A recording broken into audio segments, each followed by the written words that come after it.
கட்டுப்பாடு அவசியமா அப்படின்னு கேட்டிங்கன்னா, கண்டிப்பா அவசியந்தான்.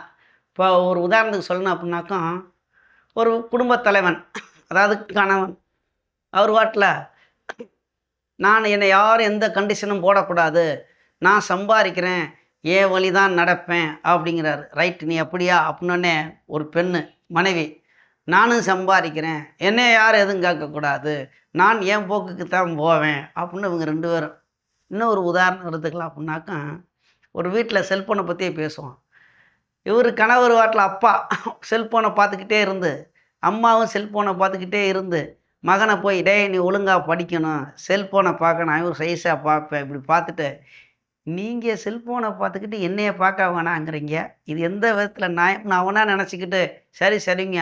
அப்ப லாஸ்ட்ல எல்லாம் கெட்டு போச்சே அப்படின்னு நீங்க வருத்தப்படக்கூடாது. யாரு? தாய் தகப்பன். அதனால உங்களுக்குள்ள ஒரு கட்டுப்பாடு வேணும்.